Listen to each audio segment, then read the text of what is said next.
बहुत पुराने जमाने की बात है, जब पहाड़ों के दामन में बसे एक खामोश देहात चांदरू में जिंदगी सादा मगर पुरअसरार हुआ करती थी। इस गांव के लोग कम बोलते थे, मगर उनकी आंखों में कई कहानियां छुपी होती थीं। इसी गांव में एक संजीदा मिजाज खामोश तबा नौजवान रहता था, जिसका नाम हारिस था। हारिस कम गो था, मगर उसके हाथों में बरकत थी। वो लकड़ी का काम करता, दरवाजे, चारपाइयां और खूबसूरत संदूक बनाता। उसका बनाया हुआ हर सामान मजबूत भी होता और खूबसूरत भी। मगर उसकी जिंदगी में एक खला था, वो अकेला था। कुछ अरसे बाद उसकी शादी एक निहायत हसीन लड़की नौरीन से हो गई। नौरीन का हुस्न गांव भर में मशहूर था, मगर उसकी आंखों में एक अजीब सी बेचैनी भी रहती थी। शुरू के दिन ठीक गुजरे, मगर जल्द ही नौरीन का असल रवैया जाहिर होने लगा। वो अक्सर कहती, ये गांव घुटन देता है, ये जिंदगी मेरे लिए नहीं है। हारिस खामोशी से सुनता और सिर्फ इतना कहता, जिंदगी जगह से नहीं, नीयत से बनती है। मगर नौरीन हंसी में उड़ा देती। वो अक्सर रात को जागती रहती, जैसे किसी का इंतजार हो। कई बार हारिस ने देखा कि वो दरवाजे की तरफ टिकटिकी बांधे बैठी है। एक रात हारिस ने पूछ लिया, तुम किसका इंतजार करती हो? नौरीन चौंक गई, फिर मुस्कुरा कर बोली, अपनी किस्मत का। यह जवाब अजीब था, मगर हारिस खामोश रहा। गांव में एक पुरानी रिवायत थी कि पहाड़ के पीछे एक वीरान खंडर है, जहां रात के वक्त जाना मना था। लोग कहते थे वहां कोई और दुनिया की सरहद है। नौरीन अक्सर इस खंडर का जिक्र करती। क्या वाकई वहां कुछ है, या लोग बस डराते हैं? हारिस ने सख्ती से कहा, वो जगह ठीक नहीं, वहां जाने का ख्याल भी मत करना। मगर नौरीन की आंखों में उस वक्त एक अजीब चमक थी, जैसे वो पहले से कुछ जानती हो। दिन गुजरते गए और नौरीन की नाशुक्री बढ़ती गई। तुमने मुझे कैद कर रखा है, ना खुशी ना आजादी।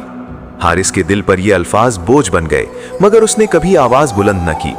फिर एक रात सब कुछ बदल गया। आसमान पर चांद मुकम्मल था, मगर उसकी रोशनी में एक अजीब सर्दी थी। हारिस की आंख अचानक खुल गई। उसने देखा नौरीन बिस्तर पर नहीं थी। दरवाजा आहिस्ता से खुला हुआ था। हारिस के दिल में बेचैनी पैदा हुई। वो खामोशी से उसके पीछे निकला। नौरीन सीधी उसी खंडर की तरफ जा रही थी। हारिस का दिल जोर से धड़कने लगा। ये सब कुछ आम नहीं था। रात की खामोशी में सिर्फ कदमों की हल्की आवाज गूंज रही थी। नौरीन बगैर पीछे देखे तेजी से चल रही थी, जैसे उसे रास्ता याद हो, जैसे वो पहले भी वहां जा चुकी हो। हारिस फासले पर रहकर उसका पीछा करता रहा। जब वो खंडर के करीब पहुंचे तो हवा अचानक सर्द हो गई। दरख्तों के पत्ते साकित हो गए, जैसे वक्त रुक गया हो। नौरीन ने खंडर के दरवाजे के सामने जाकर रुक गई। उसने आहिस्ता से कहा, मैं आ गई हूं। हारिस के कदम वहीं रुक गए। ये अल्फाज किससे कहे गए थे? अचानक खंडर के अंदर से हल्की सी रोशनी नमूदार हुई। नौरीन आगे बढ़ी और अंदर दाखिल हो गई। हारिस भी हिम्मत करके अंदर गया। अंदर का मंजर देखकर उसके कदम लड़खड़ा गए। खंडर के बीचों बीच एक पुराना आईना रखा था, मगर वो आम आईना नहीं था। इसमें रोशनी धड़क रही थी, जैसे वो जिंदा हो। नौरीन उसके सामने खड़ी थी, और इसके अक्स में वो अकेली नहीं थी। इसके पीछे एक स्याह साया खड़ा था। हारिस की सांस रुक गई। नौरीन ने आहिस्ता से कहा, मैं वादा पूरा करने आई हूं। साया मुस्कुराया, और बदले में तुम्हें वो सब मिलेगा जो तुम चाहती हो। हारिस का दिल डूब गया। ये सब क्या था? अचानक नौरीन की नजर आईने में हारिस पर पड़ी। वो घबरा गई। तुम यहां क्यों आए? हारिस ने लरसती आवाज में कहा, ये सब क्या है नौरीन? नौरीन खामोश हो गई। फिर इसकी आंखों में आंसू आ गए। मैं इस जिंदगी से कभी खुश नहीं थी। मैंने इससे सौदा किया था। किससे? इस साए से।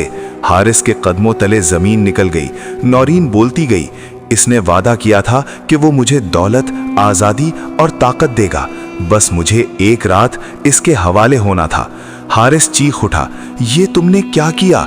मगर अब देर हो चुकी थी। साया जोर से हंसा, वादा पूरा करने का वक्त आ गया है। खंडर की दीवारें कांपने लगी। आईने की रोशनी तेज हो गई। नौरीन पीछे हटने लगी। नहीं, मैं नहीं चाहती, मुझे माफ कर दो। मगर साया आगे बढ़ता गया। हारिस ने आगे बढ़कर नौरीन को पकड़ा। मैं तुम्हें कुछ नहीं होने दूंगा। साया रुक गया, फिर बोला, अगर तुम उसे बचाना चाहते हो तो उसकी जगह तुम्हें आना होगा। खामोशी छा गई। नौरीन चीख उठी, नहीं, ऐसा मत करना। हारिस ने उसकी तरफ देखा। उसकी आंखों में वही मोहब्बत थी जो हमेशा थी। मैंने तुम्हें कभी नहीं छोड़ा, अब भी नहीं छोड़ूंगा। और वो आईने के सामने खड़ा हो गया। साया मुस्कुराया, सौदा मंजूर है। अचानक रोशनी फट पड़ी। नौरीन जमीन पर गिर गई। जब उसने आंखें खोली तो हारिस वहां नहीं था, सिर्फ आईना था और उसमें एक साया जो अब हारिस का था। नौरीन चीखती रही, रोती रही, मगर सब खत्म हो चुका था। वो गांव वापस आई, मगर अब सब बदल चुका था। वही लोग, वही गलियां, मगर उसके लिए सब वीरान था। वो हर रात उस खंडर के पास जाती और आईने के सामने बैठकर कहती, वापस आ जाओ, मैं सब छोड़ दूंगी। मगर आईने में सिर्फ साया मुस्कुराता रहता। साल गुजर गए। नौरीन पागल हो गई। एक रात गांव वालों ने देखा, वो खंडर के अंदर गई और फिर कभी वापस ना आई। सुबह जब लोग वहां पहुंचे तो आईना टूटा हुआ था और जमीन पर 2 साए बने हुए थे, मगर वहां कोई जिस्म नहीं था। लोग आज भी कहते हैं, चांदनी रातों में उस खंडर से 2 आवाजें आती हैं, एक पछतावे की और एक खामोश हंसी की। ये कहानी खत्म नहीं हुई, ये बस एक इबरत बनकर रह गई कि नाशुक्री सिर्फ नेमतें नहीं छीनती, कभी कभी पूरी जिंदगी निकल जाती है।